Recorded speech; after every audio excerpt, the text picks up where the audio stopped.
You know, when people talk about changing federal law, you usually picture politicians in D.C., big lobby firms, maybe a few high-powered attorneys in $1,000 suits. But here's the thing. Some of the loudest, most determined voices trying to take a sledgehammer to the NFA aren't coming from marble hallways or think tanks. They're coming from gun counters, shop floors, and small-town offices you'd probably drive past without noticing. And that's what we're diving into today. This isn't a history lesson. You already know what the NFA is and why it's a thorn in the side of the 2A community. Instead, we're talking about the people who are doing something about it right now. From a shop owner in Texas whose business grew out of a personal mission to protect his kids' hearing, to national advocacy groups who've been grinding away at anti-gun legislation for decades, to manufacturers who decided that making great hardware wasn't enough. They had to get in the fight themselves. These are the players in a fight that's been brewing for years, but the last 12 months have opened a crack in the door, big enough for a bulldozer. The tax stamp is at zero, the legal window is open, and a handful of determined folks are ready to push through before it slams shut. Let's meet them. The timing on all of this couldn't be more interesting. The so-called Big Beautiful Bill dropped the NFA tax stamp to zero, and for the first time in nearly a century, the whole tax-based foundation of the law is wobbling. That's the opening these folks have been waiting for. No lectures about definitions or legal history here. You already know the score. What matters is that $0 means zero revenue, and that's a problem for a law that was built on the government's power to tax. In the 2A world, opportunities like this don't hang around. The people we're talking about didn't just pop champagne and post memes. They'd been lining up their pieces long before the ink on that bill was dry. The court filings were ready. The alliances were in place, and the strategy was set. All they needed was for that tax number to hit zero, and they'd pull the trigger on the legal fight. It's not just about suing the ATF, it's about using every inch of political and legal leverage to finally strip silencers, SBRs, and more out of the NFA altogether. That's why the players in this fight matter so much, because they're not just reacting, they're executing a plan. And right at the heart of it all is a shop out of Texas that's managed to turn a personal mission into a national presence in the silencer world. Dave Matheny didn't set out to become the face of a national legal fight. Back in 2010, he was just a dad looking for a way to protect his son's hearing. His boy was born deaf in one ear, and Dave figured a silencer was a simple way to make sure the other ear stayed in good shape. What he ran into instead was a wall of bad customer service, confusing forms, and enough bureaucratic hoops to make a man want to give up shooting altogether. 2 purchases, 2 bad experiences, and a realization. If this was the process for him, how many other people were going through the same headache? So he did what any stubborn problem solver would do, built a business to fix it. Silencer Shop started small, handling transfers for people who didn't want to deal with the hassle. Then came the kiosks. Those touchscreen stations you can find in shops all over the country that let you do fingerprints, photos, and forms without the back-and-forth circus.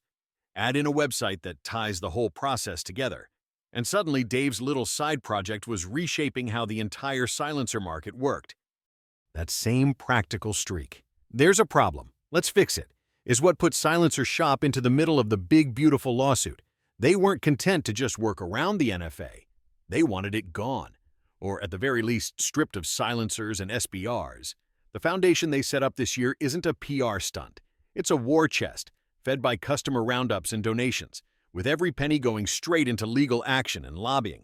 For a company with a headcount small enough to fit in a single conference room, their reach is ridiculous. And that's the first big takeaway from this fight. Size doesn't decide who can make an impact. A well-aimed shot from a small rifle still hits just as hard. That same lesson shows up when you look at the people fighting alongside them. Gun Owners of America isn't a newcomer, and they're not shy about swinging for the fences. That kind of persistence isn't unique to one company.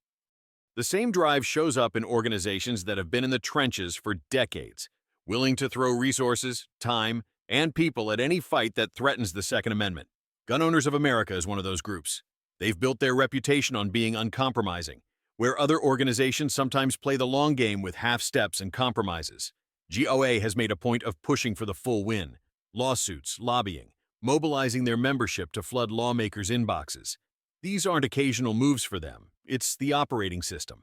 They've been here before. When 41F came down in 2014 tightening the rules on NFA items, GOA was in the fight. When state-level bans tried to sneak through under the radar, they were often one of the first names on the legal filings. In this current push, they're not just signing on as supporters. They're actively aligning with companies, manufacturers, and coalitions to make sure the pressure isn't just coming from one direction. This kind of coordination matters because the fight against the NFA isn't confined to the courtroom. While lawyers argue in front of a judge, other hands are working the political angles in Congress, and others still are shaping public perception through media and advocacy. That's where industry manufacturers step in. Because for them, the NFA isn't just a legal issue. It's a direct hit to their ability to design, build, and sell the gear they're known for. SilencerCo and B&T aren't just along for the ride here. For both companies, the NFA is more than a political obstacle. It's a speed limit on innovation. Every new suppressor design, every tweak in materials or mounting systems has to be filtered through a layer of regulation that slows the release cycle and adds cost for the end user. Getting involved in the lawsuit isn't just about selling more cans. It's about clearing the path so they can design without second-guessing whether a new feature will trigger months of paperwork. These are companies that already invest heavily in R&D, already know their customers want better, lighter, quieter products, and they're watching a nearly century-old law hold the entire market back. By stepping into the legal arena, they're taking a calculated risk. Court battles aren't cheap, and every hour spent on litigation is an hour not spent on product launches. But they're betting that a decisive legal win will do more for their bottom line and the industry than any single product release could. It's a long game, but one they see as worth playing. That all-in mentality is something they share with a group that doesn't manufacture or sell a single physical product, but might just be one of the most important players in this fight. The Firearms Regulatory Accountability Coalition, FRAC, is built for exactly this kind of multi-front campaign. FRAC works in the background, pulling threads that most people never see. They're not here to sell memberships or ship products. Their whole purpose is to keep the industry from getting boxed in by bad regulation. That means coordinating between manufacturers, advocacy groups, retailers, and attorneys so everyone's moving in the same direction, and so no one accidentally undercuts the broader strategy. In a fight like this, that coordination is critical. The legal arguments have to line up with the legislative pushes, and both of those have to mesh with the public-facing narrative. FRAC helps shape that bigger picture, making sure a courtroom win isn't wasted because it doesn't translate into lasting policy change, and that political wins don't get reversed the next time the other side gains ground. They also take the long view. This lawsuit might be the battle in front of everyone right now, but FRAC is thinking 2, 3 moves ahead. How a decision here might set precedent for other gun laws, how the opposition is likely to adapt, and where the next weak point in the NFA could be. It's the kind of planning that makes the difference between winning a skirmish and winning the war. And while organizations like FRAC keep the big picture in focus, it's the individuals inside this coalition who put faces and names to the fight. People whose personal stakes give the whole effort a human edge. Dave Matheny is one of those faces. His role here is personal and direct. The Silencer Shop founder, once a software engineer for companies like Intel and Dell, turned a frustrating buying process into a nationwide network of kiosks and an advocacy foundation. In the big, beautiful lawsuit, he's not just backing the cause, he's a plaintiff, with his foundation channeling every donated dollar straight into the fight to pull silencers and SBRs out from under the NFA. That same hands-on commitment shows up in others. 2. Brandon W. Barnett, for example, is an attorney at Barnett Howard & Williams PLLC, representing individual plaintiffs who've had to navigate the NFA's roadblocks. His role is to make sure those personal stories, real-world examples of how the law impacts ordinary people, are front and center in the case. Then there's the legal firepower from Wiley Rain LLP, with attorneys like Isaac J., Wyant, Jeremy J., Brogy, and Michael D., representing the bigger coalition players: Silencer Shop Foundation, FRAC, Palmetto State Armory, B&T USA, SilencerCo. Their job is to stitch the arguments together so the case stands up to every angle of attack. And finally, people like Brady Wetz remind everyone what's at stake. He's not a business owner or a manufacturer, Just someone who wants to legally buy a silencer and an SBR without the months-long dance with paperwork and background checks that the NFA demands. In a lot of ways, he's standing in for thousands of gun owners who face the same frustration but don't have their name on the docket. These individuals bring the human weight to a legal and political fight that could otherwise feel abstract. They're the reason the rest of the coalition keeps pushing forward, even when the road gets long. This fight isn't running on one track. The coalition has split its effort into three tightly linked pushes: the big beautiful lawsuit in the courts, a political play in Congress, and a steady drumbeat of community outreach. Legally, the case is built to challenge the NFA's core by exploiting the $0 tax stamp, forcing the courts to answer whether a tax-based law can stand without an actual tax. Politically, they're eyeing the NDAA and other must-pass bills as vehicles to slip in language that would carve silencers and SBRs out of the NFA entirely.